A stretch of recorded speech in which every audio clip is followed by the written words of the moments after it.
Whoever's here, come start. Let's gonna start learning.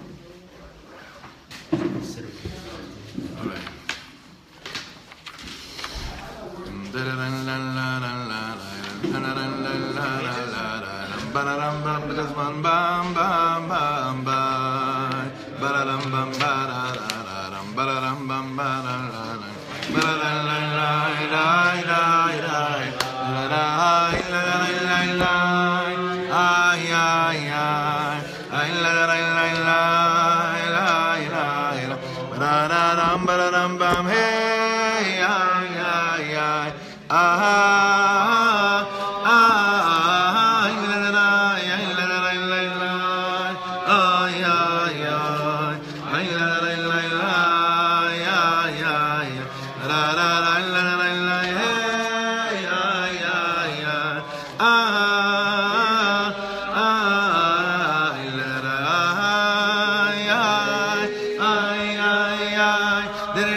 It's a crazy week. It's been a very, very, very difficult week.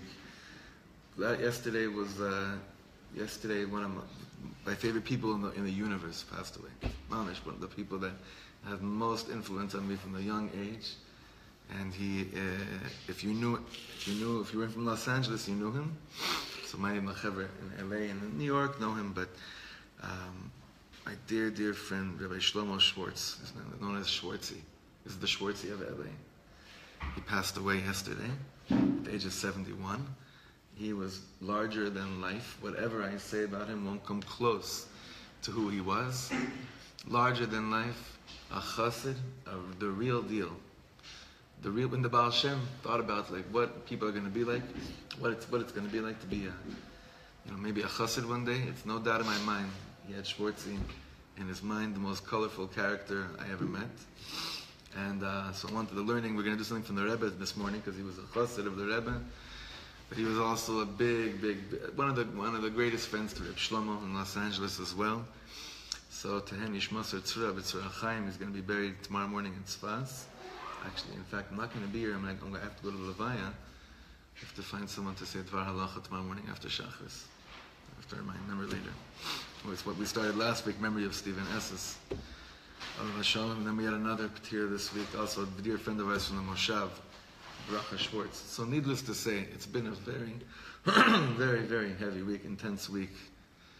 3 very, very close friends that all passed away from cancer. We should take advantage of the moments we have to be alive in this world. B'simcha. Such simcha. Such dveikus on Hashem. Okay. This piece is a piece from the Rebbe on the Parsha. And what these sichot that we're doing is not exactly the way that the Rebbe spoke. It's me'ubad. Me'ubad means it was taken and it was formed in a way that would be much easier for you and I to understand the context of the sicha of the Rebbe. This is one of my favorite parashiot. It's one of everyone's favorite parashiot. Parshat Beshalach. There's so much in it. And all the shiurim this week we've been looking at different angles. Today the Rebbe is going to be focusing on the two actual milchamas, the 2 physical wars that we had in this parsha, which is obviously Paro and the Egyptians running after us, and then the end of the parsha, which is who? It's Amalek. So look what he says over here. Ein psharot b'melchemet hakbekrirut. When it comes to fighting coldness, there's no compromising. What does that mean? We'll see. Hashem yilachem lachem va'atem tacharishon. שתי המלחמות עברו על עם ישראל בדרכו במצרים לקבלת התורה על הר סיני. There were two wars that Am Yisrael had to go through as they were leaving Egypt on their way to receive the Torah in Har Sinai. Ha'achas ha'milchama in Paro melech Mitzrayim. The first one was the actual war with Paro, the king of Egypt. בפרשתנו אנו קוראים על שתי המלחמות הללו ומבחינים בהבדל בולט בין דרך התגובה שנדרשה מבני ישראל כלפי כל אחת מהן. When you see the reaction of Am Yisrael regarding each of these wars, something tremendous can be learned from the way that we responded and reacted to these wars with these two people. בעניין המלחמה עם פרעה אמר הקדוש ברוך הוא, regarding the war with Paro, Hashem said, Hashem yilachem lachem va'atem tacharishon. What does that mean? What is, you'll be silent, or lachrosh means you will, you know what lachrosh means in Hebrew? To sow, or to plow. To plow. Hashem will fight for you, and then either you'll do your thing quietly, or you'll plow peacefully afterwards. But who's doing the work? Hashem yilachem lachem. That's when it comes to Paro melech Mitzrayim. Ve'ilu ksheba Amalek v'nilcham Yisrael, but when Amalek comes, nitan lem tzivui afuch. They were given an opposite commandment. Tzeh ve'hilochem ba'Amalek. No. It's not that you're just going to speak quiet here and say to him, well, Hashem does the job. The Torah tells us, you go out and you fight Amalek. So the Rebbe, in his genius, says, look, in the same Parsha, there's two wars and there's opposite commandments as to how to approach each people. With Mitzrayim, God says, I got this one. With Amalek, he says, not only do I have this one, but I need you to go out and fight this war. What does this mean? ההבדל המהותי בין שתי המלחמות הללו הוא, the essential difference between these two wars is, שפרעה וצבאו היו סכנה גשמית לעם ישראל. Egypt was a physical threat to Am Yisrael's existence on a physical level. They were going to, if they weren't drowned in the water, they would have made sure that we would try to be drowned in the water. They wanted us dead. They wanted to kill us. V'ilu Amalek haya sikun ruchani, and Amalek was a spiritual danger, a spiritual threat. That Amalek was going to come and shecht our neshamas, but not necessarily our bodies. Et hasakana hagashmit, when it comes to the physical danger, nidrash Am Yisrael hashir lakadosh baruch hu. God tells Am Yisrael, leave this one to me, when it comes to being physically wiped out. אך בעניין הסכנה רוחנית נדרש להגיב מיד ולהילחם בעמלק. However, when it comes to the spiritual danger, Am Yisrael is demanded to immediately respond and go out and fight. It's counterintuitive. Yeah. Right. And you can already see where he's going with this whole thing, right? This is brilliant. Paro radaf acharei bnei Yisrael. As much as Paro was running after Am Yisrael, ach lo amad beinam uvein HaKadosh Baruch Hu. But he never stood between God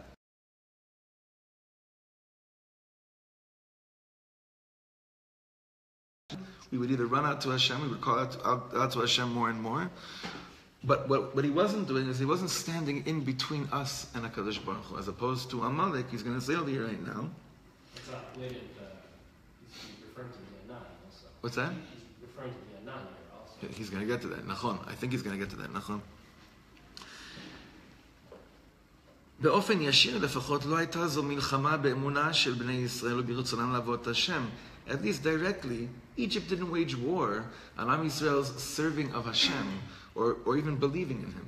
It was just slavery lishma, standing over you with the whip, and I'm going to enslave you.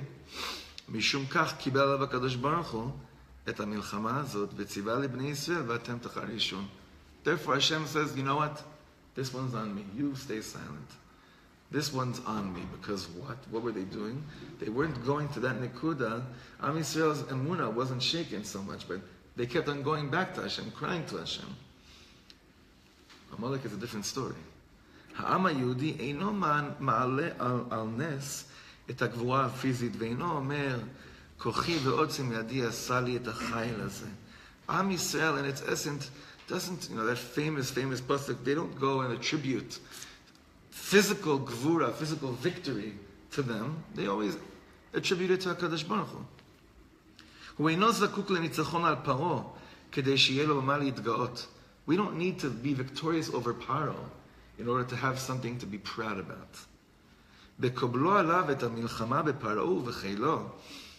Through accepting this war against Paro and the Egyptians, God was hinting to Am Yisrael, Ramaz HaKadosh Baruch Hu Am Yisrael, ki milchamot v'gvura tzva'it, wars and becoming victorious, lo bahen ga'avato shel ha'am ha'yehudi.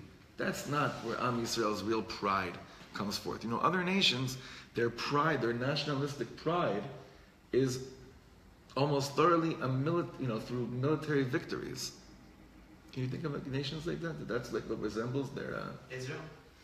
No, he's saying Le'efesh. Yeah, I'm saying reality. It is. Look how far it's gotten us. I'm saying that's the reality. Right. Well, it's... Our proudest moments, 6 Day War, 10 this, that. Like, that's where we have such pride. Yeah, but what I'm saying is that that's not enough to bring us to where what we're about. It's not. It can't just be about that. Right. There are other nations that's like fully about them. Look, you think about what's Russia's strength. It's the spiritual powers in Russia. Is it in the intellectual Russian minds? I mean, mechila. It's not. It's a koyach. What other nations are like this? What other people? North Korea. I was thinking North Korea. They're not walking around being so proud of their literature, that they're sharing with the world, or their poets that are coming out of North Korea. When they come and show it to the world, what do they show to the world? What's the latest? Missile test. Yeah, it's all missile testing. So Hashem is saying to Am Yisrael, look, you could be proud of those things. But that's not really what it's about. Now, one of the holidays of the Jewish calendar is exactly about this. What holidays deals with this issue? Well, this tension between physical strength and spiritual strength. Hanukkah. Was the mitzvah, is the Hallel over the war, which is a huge victory, or was it over the Neis Pach Hashemen? Now, what do we hold, the Maaseh? What is it about? So it was about the oil, about the spiritual victory, the spiritual miracle, where it could have easily been over that. And I think it's the same thing about the 6 Day War in Am Yisrael, is that, of course, there's a reason to say Hallel and Yom HaTzmaut and be thankful and live in utmost awe and wonder as to the tremendous miracles that took place here on a physical level. But Mashiach hasn't come yet. And after the 6 Day War, there's still a lot of sinna between Yidden. There's still a lot of hatred between Jews. We still have a lot to fix. That's what it's going to take for us to say Hallel every day of our lives, and not just in Yom HaTzmaut. There's something really I think it's prominent what you're saying, because a friend of mine was at West Point. He spent time before he came here and joined the army here. Yeah. He said he was in a class on war tactics. Right. And over again, he said, "How come he's not teaching about Israel? He should teach about Israel." He approached his teacher and he said, "Why don't you teach about Israel?" He said, "Oh, it's amazing, absolutely, I'd love to." You can't learn anything because it doesn't make any sense. Right. So there might be something to the whole idea of the military. Yeah. 67 doesn't make any sense. I mean, it does in some ways, but on the other hand, even the soldiers themselves were in such shock. Right. It's amazing. 67 is almost like Hashem Yilachem Lachem. Also, it was, but we still did fight, obviously. But it was definitely Hashem Yilachem Lachem. Look, Dani, were you here already in Mechamet HaMifratz? No, Mechamet HaMifratz, you were here already, right? We were here. We were 10, 11 years old. The scuds are falling. They were closer to me. I was in Ranana. They were literally shaking my building. Yeah. And what did we do? Hashem Yilachem Lachem V'atem Tacharishun. So the Rebbe is saying over here, Yidden don't become proud, really proud, because of military victories. That's the world. Our pride is something else. Our pride is something even deeper. Not to Chalila negate or belittle a military victory. God forbid. But our whole inyan, what he says here, the mahut, who we really are, is something else. I feel like the person I mentioned before, Schwartzy, he went out, he fought a war. You know what that war was called?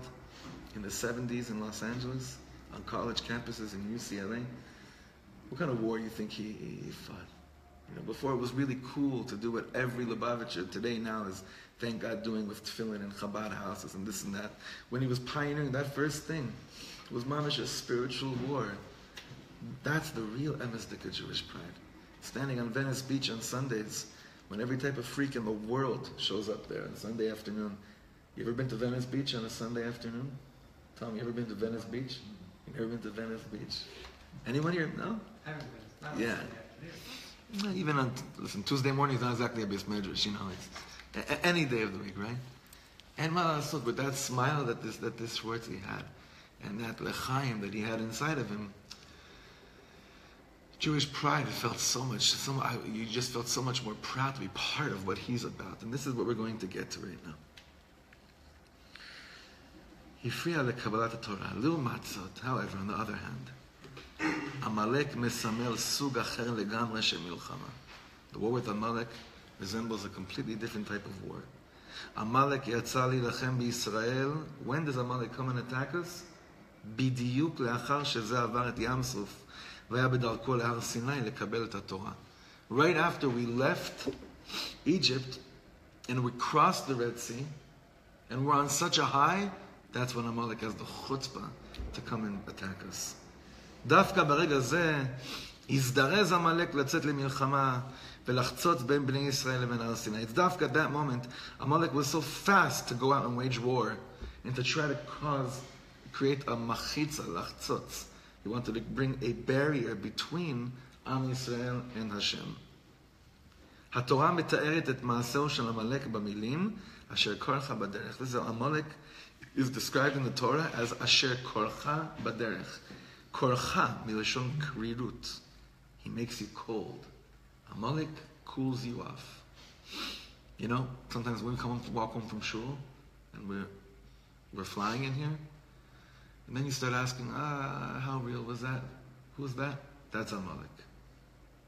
After you learn with your chavrusa, you could be learning in Gittin, chetzi eved, chetzi ben chorin. You're so into the learning, whatever it is, right? Whatever you're learning. And then you have to go out and deal with Masach Nasa, which is, by the way, Gematria Amalek, just so you should know. Chaim David taught me that many years ago. Income tax, Masach Nasa, same Gematria as Amalek. Ish Dvarim Bego. So you have to deal with these world matters. What happens? You start saying, was that real? Was that real? Who's that? Comes to cool you off. You're on your way, you're flying, you just experienced Hashem Elokut. Was that real? Those words, was that real? That's Amalek. That's what it means. Asher korcha baderech. You're on fire, and he cools you off. I have friends in the Five Towns, when they first started getting into Reb Moshe Weinberger and started walking for miles sometimes, be with him over Shabbos. So they'd walk and walk and walk, Shalashudas, whatever it is. Then they'd have other people that inside they just couldn't take the fact that there's some non-Orthodox Yidden that just need fire in their life. So they would wait with them on street corners in Lawrence and Cedarhurst with Kool-Aid, to give them Kool-Aid, to serve them Kool-Aid. So Reb Shlomo says, Amalek today is not dafka an enemy, and it could be your best friends that can't fathom, they can't take the fact that you're on fire and they're not. So this is what it comes to cool you off. Asher korcha baderech. עמלק בא לקרר את עם ישראל בשעה שזה היה בשיא התלהבותו לקראת קבלת התורה.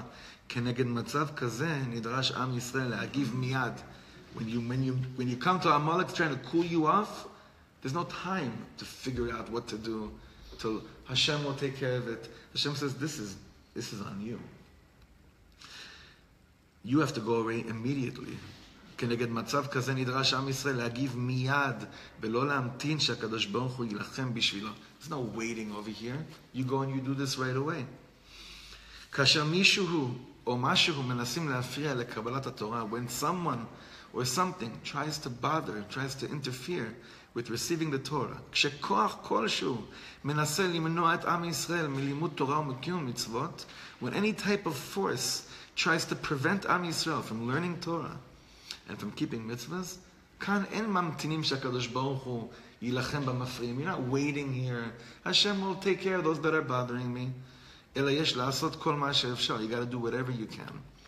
לרבות מלחמה כפשוטה. I don't want to get into this right now. It'll become a little bit too complicated for the 3 seconds that we have left for this year.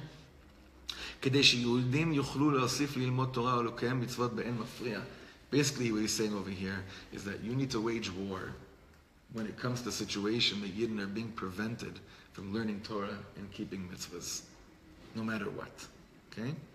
Now he says, Amalek HaPnimi. Now, Yedua HaMitzvah. The mitzvah is known. The Rambam counts as one of the mitzvahs. Lizchor b'chol yom et zecher Amalek. You have to remember, you know those psukim of the Zechirot that you say after davening? One of them is what?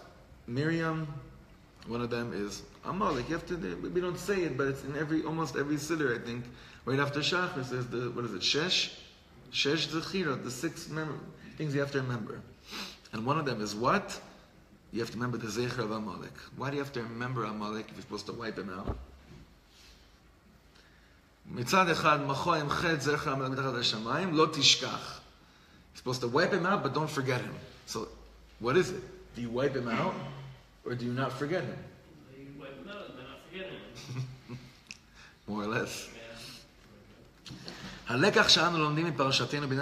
we're learning regarding Amalek in our Parsha, שאסור שיהיו שום פשרות כאשר צץ ניסיון כלשהו לקרר את היהודי בעבודת השם. What we learn from our Parsha regarding Amalek is that there cannot be any psharot. Psharot means compromises. There can't be any compromising when there's any attempt to cool off a Yid from serving Hashem. No, the Rebbe just says it straight out. Simple. Simple.